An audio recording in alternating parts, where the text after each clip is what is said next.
ములుగు జిల్లా వెంకటాపురం కర్రెగుట్ట వద్ద భారీ ఎన్కౌంటర్ జరిగింది. ఈ ఎన్కౌంటర్లో ముగ్గురు మావోయిస్టులు మృతి చెందారు. అనంతరం ఘటనా స్థలం నుంచి తుపాకులు, ఇతర పేలుడు పదార్థాలను పోలీసులు స్వాధీనం చేసుకున్నారు. లోక్సభ ఎన్నికల వేళ మావోయిస్టు ప్రభావిత ప్రాంతాలపై ప్రత్యేక దృష్టి పెట్టారు.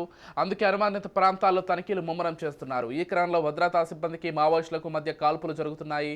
వరంగల్కు సమీపంలో జరిగిన ఈ ఎన్కౌంటర్లో ముగ్గురు మృతి చెందారు. వరంగల్కు 6 కిలోమీటర్ల దూరంలో కరిగుట్టల వద్ద ఈ ఎన్కౌంటర్ జరిగింది. ఈ ఎదురు కాల్పుల్లో ముగ్గురు మృతి చెందారు.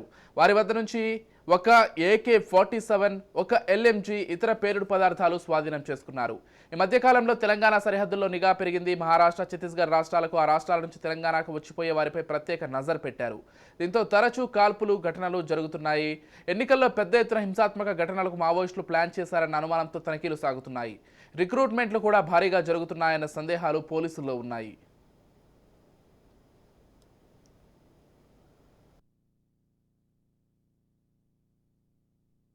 పార్లమెంటు ఎన్నికల వేళ అడవి ప్రాంతంలో తుపాకుల మోత వినిపిస్తున్నటువంటి పరిస్థితి ఉంది. అటు పోలీసులకు, మావోయిస్టులకు మధ్య జరుగుతున్నటువంటి కాల్పులతోటి ఎప్పుడు ఏం జరుగుతుందో అనేటువంటి భయాందోళనలో అడవి ప్రాంత బిడ్డలు గడుపుతున్నటువంటి పరిస్థితి ఉంది. ఇటు తెలంగాణ, ఛత్తీస్గఢ్, మహారాష్ట్ర దండకారణ్యంలో కాల్పుల మోతలు వినిపిస్తున్నటువంటి పరిస్థితి ఉంది.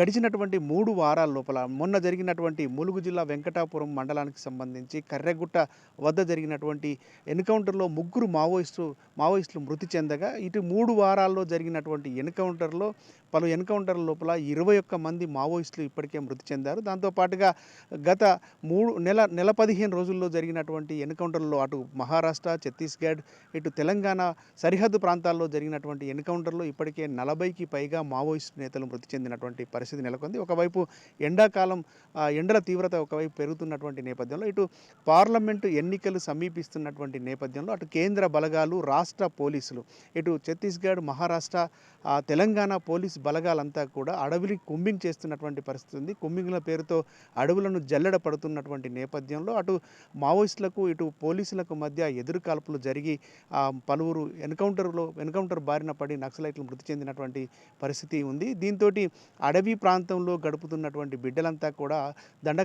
దండకారణ్య ప్రాంతంలో అడవి పరివాహక ప్రాంతాల్లో జీవించేటువంటి ప్రజలంతా కూడా బిక్కుబిక్కుమంటూ గడుపుతున్నటువంటి పరిస్థితి ఉంది. ఎప్పుడు ఏం జరుగుతుందో తెలియనటువంటి భయాందోళన మధ్య గడుపుతున్నటువంటి పరిస్థితి ఉంది. ఒకవైపు ఎన్నికలు సమీపిస్తున్నటువంటి నేపథ్యంలో మావోయిస్టులు దాడులకు పాల్పడతారు. వాళ్ళ ఉనికి చాటుకునేందుకోసం ప్రయత్నాలు సాగిస్తున్నారు. పెద్ద మొత్తంలో ఉనికి చాటుకునేందుకోసం ప్రయత్నాలు సాగిస్తున్నటువంటి నేపథ్యంలో వారిని కట్టడి చేసేందుకోసం పోలీసులు ముందు జాగ్రత్త చర్యగా కుంభింకులు నిర్వహిస్తూ దండకారణ్య ప్రాంతం లోపల అడవిని అణువణువును కూడా జల్లెడ పడుతున్నటువంటి పరిస్థితి నెలకొంది. ఈ నేపథ్యంలో అటు రాష్ట్రాల సరిహద్దులో ఇటు తెలంగాణ, ఛత్తీస్గఢ్, తెలంగాణ, మహారాష్ట్ర మధ్యలో ఉన్నటువంటి ప్రాంతాల లోపల సరిహద్దు ప్రాంతాల్లో పోలీసులు క్షుణ్ణంగా ప్రతి అణువణువు కూడా తనిఖీలు నిర్వహిస్తున్నటువంటి పరిస్థితి నెలకొన్నది.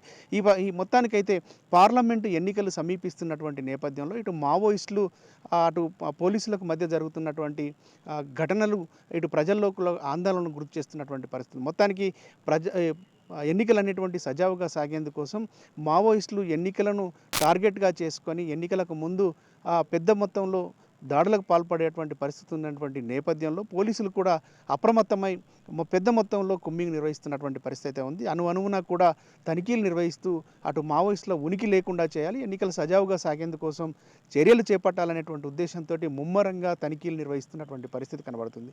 అటు పోలీసుల తనిఖీలు, ఇటు మావోయిస్టుల ఉనికి కోసం చేస్తున్నటువంటి ప్రయత్నాలన్నీ కూడా అటు అటవీ ప్రాంత ప్రజలకు శాపంగా మారిందని చెప్పుకోవచ్చు. వాళ్ళు నిత్యం భయాందోళనతో గడుపుతున్నటువంటి పరిస్థితే నెలకొంది. పార్లమెంటు